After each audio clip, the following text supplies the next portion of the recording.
Olá, alunos, então novamente, vamos continuar a nossa discussão, retomando a temática de hoje, que é os principais fatos e sua relação no período 1800 a 1900. E temos aqui a professora Web, professora Ana Regina, que vai nos auxiliar a acompanhar nossas discussões. Boa tarde, professora Simone, muito obrigada pelo espaço. Então, nós estamos aqui mais uma vez para a professora Simone abordar alguns conteúdos. Eu, como professora Web, no momento estou sem o chat funcionando, mas qualquer questão que vocês tenham, vocês podem enviar para o e-mail para a professora Simone e ela estará respondendo assim que possível. Muito obrigada e boa aula a todos. Ok. Então, vamos começar as nossas discussões retomando o que foi a organização dos nossos trabalhos no último encontro. E se vocês lembram, a gente discutiu muito sobre as corporações de ofício. Essas corporações, elas nos trazem elementos para nós compreendermos como é que aconteceu os primeiros elementos da educação profissional no Brasil. E quanto a isso, o que nós vamos pensar hoje? O que aconteceu nesse período entre 1800 e 1900 que foi tão marcante para a história brasileira? Vocês com certeza estão lembrados que há pouco tempo nós comemoramos os 200 anos da vinda da família real para o Brasil.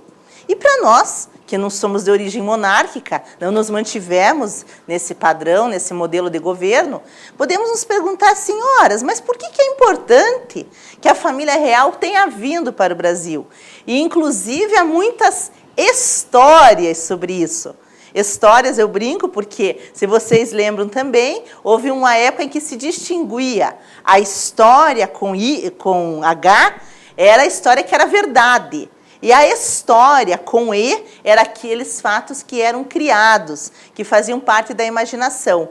Então, quanto à vinda da família real ao Brasil, nós temos muitos mitos. Muitos elementos dizendo que eles vieram fugidos, das situações que aconteceram aqui.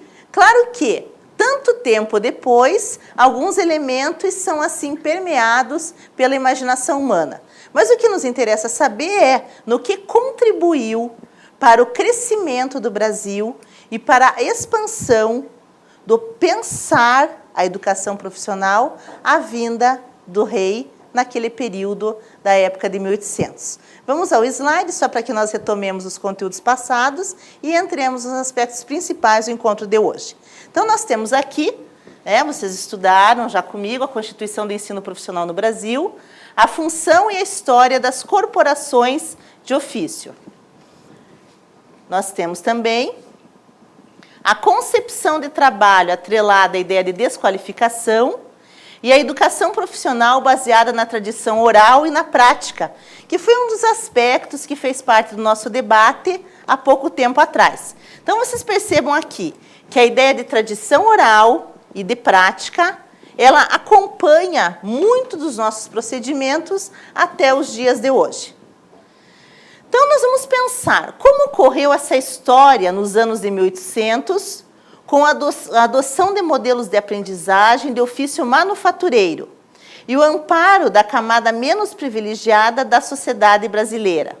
Nesse contexto, as crianças e os jovens, observem aqui, as crianças e os jovens, eles eram encaminhados para locais onde havia a instrução primária e aprendiam ofícios de tipografia, encadernação, alfaiataria, tornearia, carpintaria, sapataria, entre outros.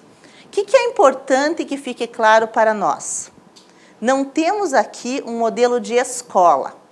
Já tratamos disso há pouco na nossa conversa, no nosso debate, e não podemos entender que esse era um modelo escolar.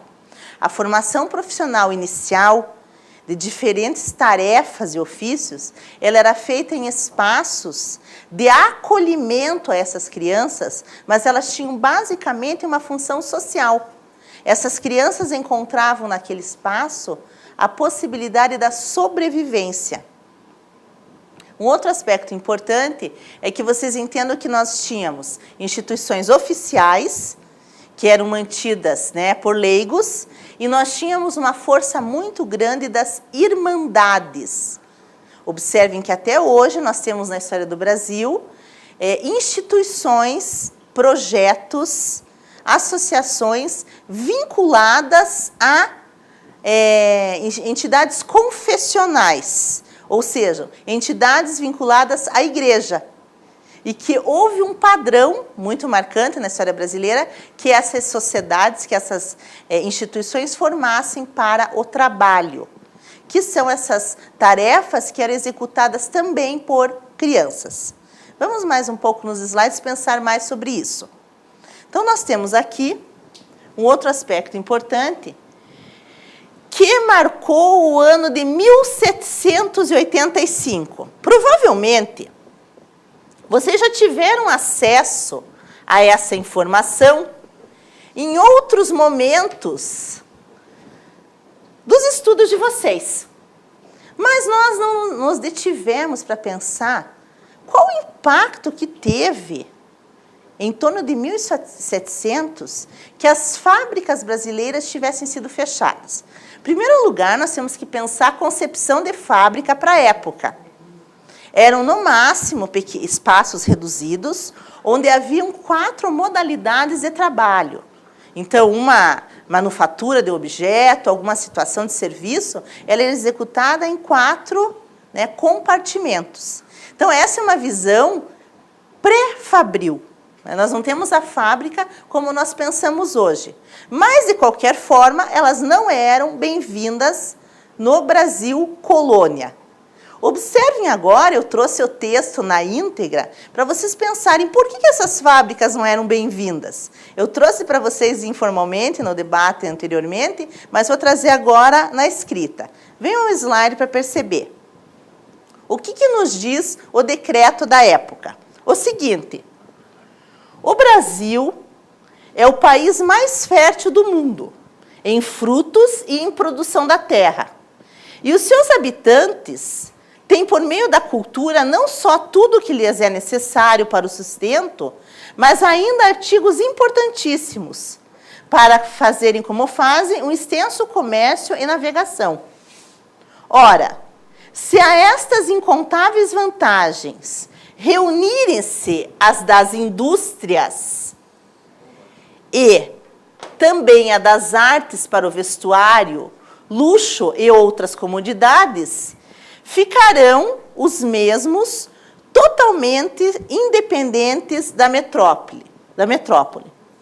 Ou seja, é por conseguinte de absoluta necessidade acabar com todas as fábricas, percebam aqui, isso é frase do documento da época, acabar com todas as fábricas e as manufaturas do Brasil. Um alvará de 1785. Percebam que, nesse contexto, em 1785, os colonizadores entenderam que, se o Brasil se expandisse para além dos recursos materiais que ele já tinha, que eram os recursos baseados na natureza, ele ia se tornar independente. Ele não tinha mais necessidade de contar com os recursos de Portugal. Nesse contexto, então, é que por um tempo no Brasil, até a vinda da família real, ficam extintas as fábricas e as manufaturas. Ou seja, essa decisão, esse indicativo, causou um forte impacto na expansão da profissionalização no Brasil, porque reduzia em muito os espaços de trabalho. Nós já não tínhamos muito, nós tínhamos uma nação que, uma colônia que era sustentada pelo regime do escravismo, e os poucos espaços que seriam os dessas fábricas para que se expandisse outras formas de trabalho foram suspensas. Então, vocês percebam que as corporações de ofício permaneciam ainda como o único espaço possível de exercer suas atividades.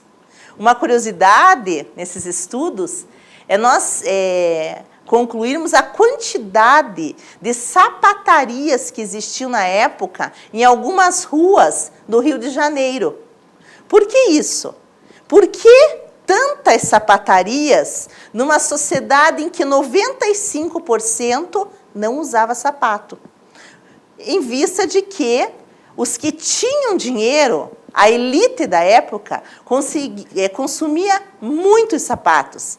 Então, nós temos aí uma organização claramente estratificada.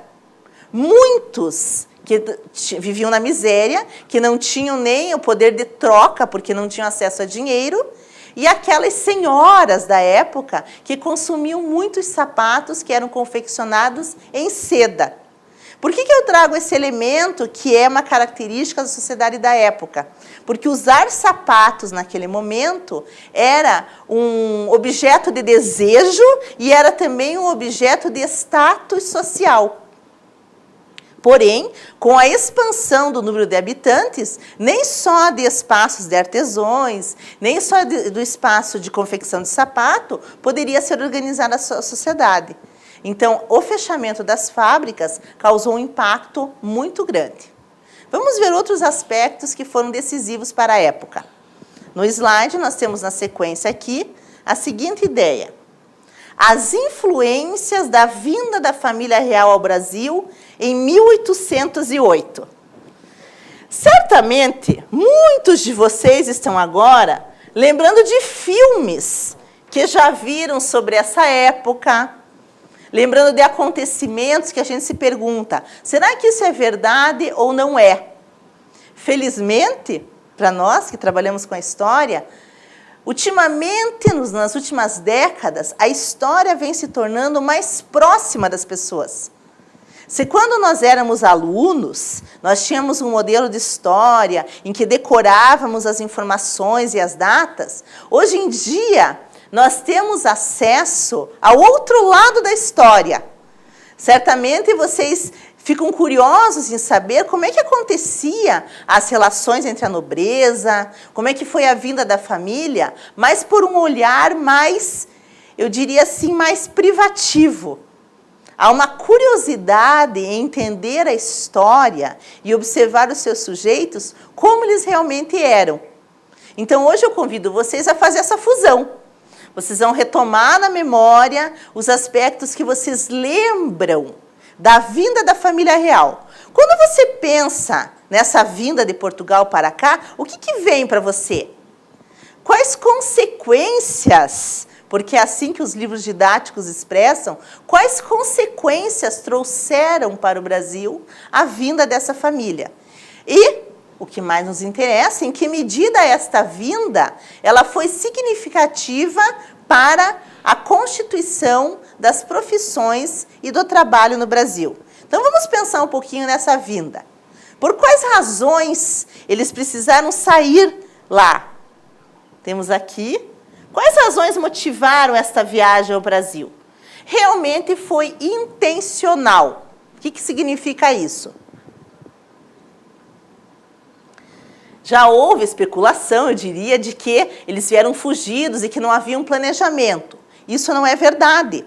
Havia um planejamento, sim, essa viagem foi programada, ainda que ela tenha sido suscitada pelas invasões que estavam tendo na época. Com a vinda da família real para o Brasil, a colônia precisava se ajustar às necessidades daqueles que vinham de um outro modelo social. E ainda que nós tenhamos, assim, ficado, naquele momento histórico, subjugados a muitas ações, houve alguns benefícios que nós vamos citar na sequência. Então, entre esses elementos, nós temos o quê? O que colaborou essa vinda para cá? Vejam aqui. Em primeiro lugar, é revogado o alvará de proibição de fábrica. Ora, com a presença oficial da família real aqui no Brasil, tornou-se necessária a urgência, né? Foi urgente a necessidade das fábricas, no sentido de que precisavam de outros tipos de produção. Então, aí, né, extrapolando mais de uma década, as fábricas voltam a ser autorizadas no Brasil. Um outro aspecto também que merece destaque é o segundo aqui do nosso slide, que institui a aprendizagem compulsória dos ofícios as crianças e jovens órfãos e desvalidos. Bem, conforme a nossa professora Webb comentou com tanta clareza agora há pouco sobre a concepção de infância, a professora Ana Regina nos trouxe o quê? Que realmente nós temos um novo olhar para a criança. Mas naquele momento, a forma de entender a inserção da criança na sociedade era oferecendo para ela um lugar para ficar. Então, nesse sentido, as corporações de ofício acolhiam essas crianças para que elas tivessem acesso a um trabalho. E a família real vem para o Brasil incentivando essa prática. Nós temos também, como outras contribuições, a seguinte. Dom João VI, mais do que autorizar as fábricas, ele cria o Colégio das Fábricas, considerado o primeiro estabelecimento instalado pelo poder público para a formação de artistas e aprendizes vindos de Portugal. Esse é um marco que impactou muito a sociedade brasileira, aqueles que aqui moravam. Começou a ter uma distinção de tratamento entre os que já moravam aqui, os que já eram frutos da terra, porque nós já tínhamos tido aí 300 anos de colonização, além dos nossos povos primitivos, das sociedades primitivas, que eram as indígenas.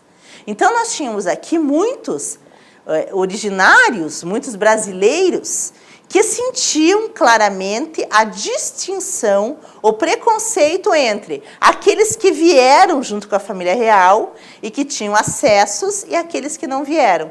Então, essa escola da fábrica, a princípio, ela não é acessível a todos. Vocês vão ver que só lá por 1900 é que aparece uma possibilidade para o brasileiro. Nesse sentido, ela era para os artesãos e para os manufatureiros que vieram com a delegação, né, com o grupo de portugueses para o Brasil. Um outro aspecto que merece destaque aqui, vamos colocar, que eu já coloquei a permissão para a instalação de indústrias no Brasil, a instalação de uma fábrica de pólvora e a inauguração, isso aqui é muito importante, né? Não só para o trabalho, mas para todas as áreas, a criação do primeiro jornal dentro da história brasileira impresso no Brasil. A criação do Jardim Botânico e do Banco do Brasil. Nos anos que se seguiram, houve ainda a fundação da Biblioteca Real, que é a Biblioteca Nacional, e a inauguração do Real Teatro de São João, hoje atual Teatro João Caetano. Em Salvador, na época, Dom João anunciou a abertura dos portos às nações amigas. Isso significava que outros países, além de Portugal, iam poder vender e comprar produtos do Brasil. Aqui eu lanço uma pergunta para vocês. Nós não vamos trazer todas as respostas hoje. Qual a relação da abertura dos portos, vamos só dar uma corrigidinha aqui, com a história da educação profissional no Brasil? Vamos pensar, para o nosso próximo encontro, em que medida vocês entendem que abrir os portos na época fazia com que o Brasil melhorasse a sua expansão e a sua formação profissional? Claro que diretamente nós podemos não conseguir fazer uma relação, mas era um momento que coincidia com a Europa no seu período que vai dar origem às primeiras fábricas mais organizadas. Ou seja, ao interesse em que o Brasil possa fazer a exportação dos seus produtos. Nesse momento, muitas riquezas importantíssimas são retiradas da colônia, porque não era considerado nenhum interesse daqui. Elas eram feitas via as negociações com Portugal. E nós podemos dizer que, nesse momento histórico, a Inglaterra lucrou muito com essa abertura dos portos, porque da mesma forma que vinham produtos nossos de matéria-prima eram também retiradas. Então, vocês percebam que o grande impacto dos anos 800... ele vem a ser a vinda da família, não pela visita em si, no sentido social, mas porque ela é um marco de mudanças que, se não fosse por uma pressão hierárquica, não teriam acontecido. É interessante dizer que não ocorrem muitas mudanças de ordem de serviços sociais. As mudanças são muito mais de estrutura, biblioteca, banco, jornal. Mas é claro que, por intermédio desses espaços materiais, há uma nova visão de sociedade. Mas o que ocorre com o Brasil, diferente de outros lugares, é que a escravidão permanece. Se em outros países a escravidão já estava sendo abominada, aqui começa a vinda dos imigrantes concomitante à permanência dos escravos. E esse aspecto impacta muito também a organização do mundo do trabalho. Eu li relatos bastante, assim eu diria, expressivos, que colocam que a mais simples das pessoas, assim que pudesse, usava o seu dinheiro para pagar um escravo. Porque daquele momento ela não era mais a explorada, mas ela poderia explorar o trabalho humano. Então, ainda que fosse para carregar um feixe de lenha, para acompanhá-la em algum lugar, as pessoas, assim que tinham o mínimo de ascensão social, contratavam alguém para fazer o trabalho para ela. Porque o trabalho não era socialmente bem-vindo. E esse é um dos principais marcos de todo esse período. Porque a abolição da escravatura no Brasil acontece de forma muito tardia. E esse recuo nas decisões, né, em se manter, essa situação de se manter o trabalho escravo, faz com que nunca a formação para o trabalho, naquela época, fosse bem vista. Fosse vista como algo que prepararia o homem para uma sociedade melhor. Se você ainda poderia ter um escravo. Então, foi só lá no final de 1800 que essa situação começa a mudar. Lembrando aqui a mesma discussão que nós tivemos no início do debate da aula da professora Kátia. O fato de acontecer uma lei, por exemplo, a lei da abolição da escravatura, por si só não muda o contexto social. Da mesma forma que, se nós mudarmos de uma tendência pedagógica para outra, nós não mudamos todas as práticas escolares. Então, esse aspecto é muito importante nós termos em mente quando pensamos a história. Vamos passar mais um slide para discutir um pouco mais sobre isso. Então, vamos voltar ainda a essa discussão sobre o impacto, né, da abertura dos portos.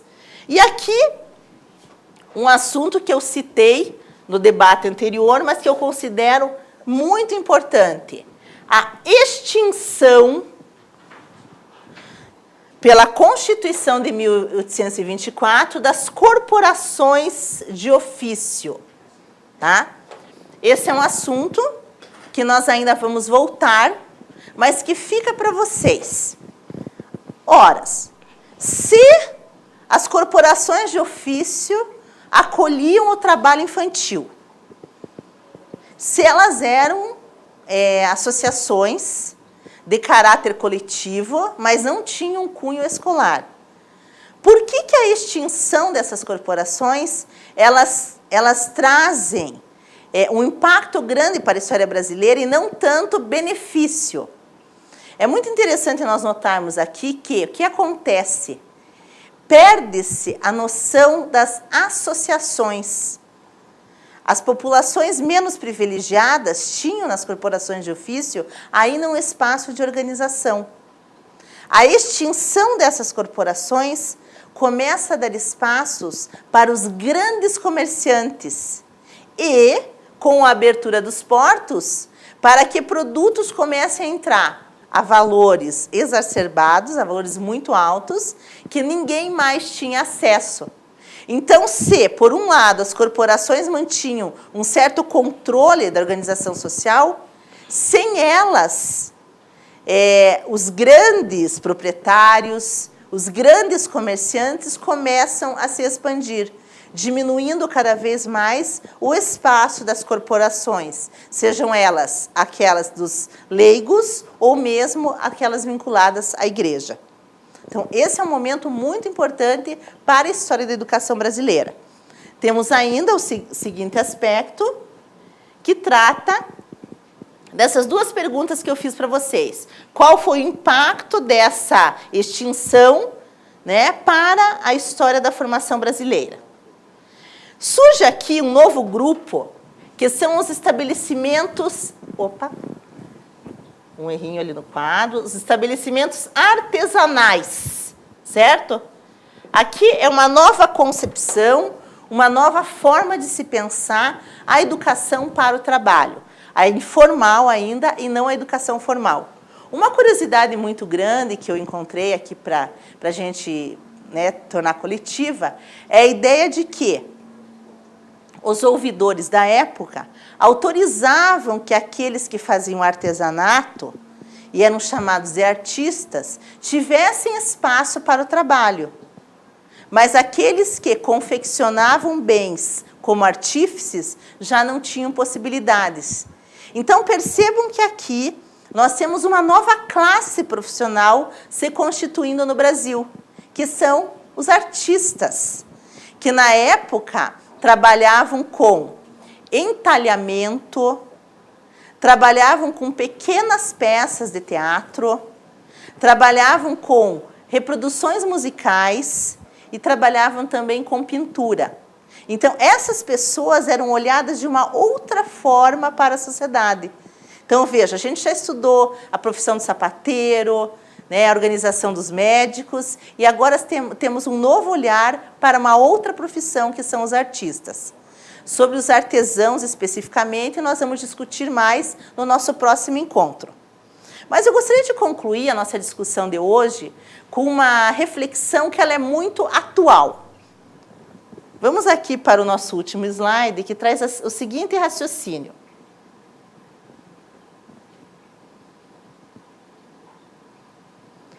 Compreender o que era o Brasil no século XIX nos obriga a pensar nos moldes em que o Estado Nacional brasileiro foi se construindo.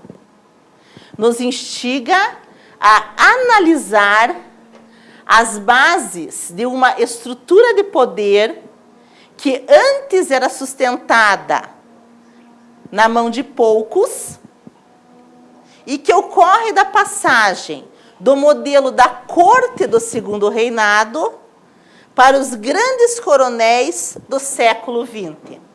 Então, aqui nós ficamos com um momento marcante de transição, que é essa passagem das grandes fazendas, que eram espaços dos escravos, para os coronéis que começam a receber os imigrantes. Nós fizemos uma síntese dos conhecimentos, vamos voltar a alguns assuntos.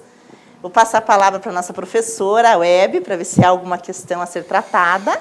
Então, professora, hoje nós estamos sem o nosso chat, infelizmente, mas eu queria colocar, então, aqui um pouquinho do meu apreço pela história, na verdade.